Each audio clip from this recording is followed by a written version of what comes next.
Šiemet Raseinių garbės piliečio rinkimai sulaukė išskirtinio susidomėjimo, pasiūlyta net 11 kandidatų. Kandidatus teikia įvairios organizacijos, bendruomenės, įstaigos, o jų veikla apima kultūros, švietimo, sporto, visuomeninio gyvenimo bei kitas sritis. Vakar posėdžiavusi komisija susipažino su visomis kandidatūromis ir po ilgų diskusijų priėmė savo sprendimą. Labai džiaugiuosi, kad turime tiek daug pasiūlytų variantų, tai komisija turėjo nemažai svarstymų, diskusijų, kurį čia geriausiai išrinkti.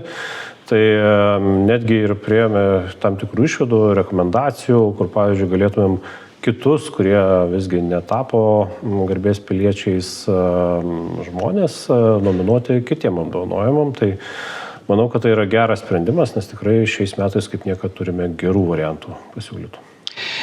Ar buvo labai didelės diskusijos dėl to vieno vienintelio asmens, dėl pačio garbės piliečio?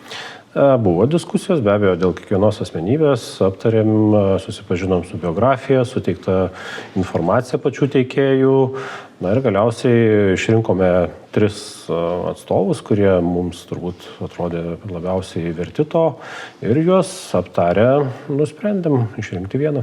Tai šiuo metu komisijos sprendimas yra, kad išrinkome vieną garbės pilietį ir bus teikiami kitai komisijai rekomendacija apdovanoti dar 2 žmonės garbės ženklų. Iš tikrųjų, tai šiandien labai džiaugiuosi, kad visos kandidatūros, kurios buvo pateiktos, tai iš tikrųjų yra žmonės nusipelnę mūsų kraštui ir ne tik mūsų kraštui, bet žinomi gerai Lietuvoje ir netgi tarptautinėse arenose.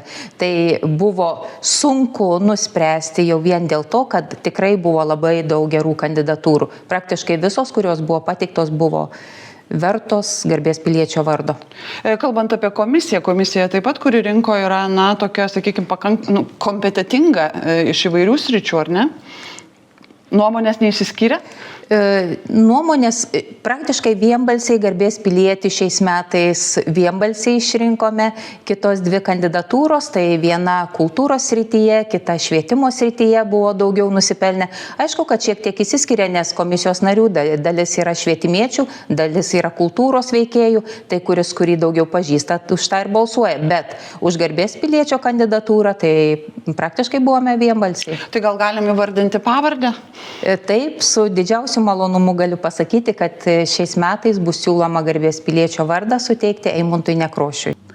Komisija nutarė Raseinių garbės piliečio vardą siūlyti suteikti režisieriui Nacionalinės kultūros ir meno premijos laureatui Eimuntui Nekrošiui. Galutinį sprendimą dar turės priimti Raseinių rajono savivaldybės taryba. Ir jei taryba pritars komisijos siūlymui, Liepos 6-ąją Eimunto Nekrošiaus vardas oficialiai papildys Raseinių krašto garbės piliečių sąrašą.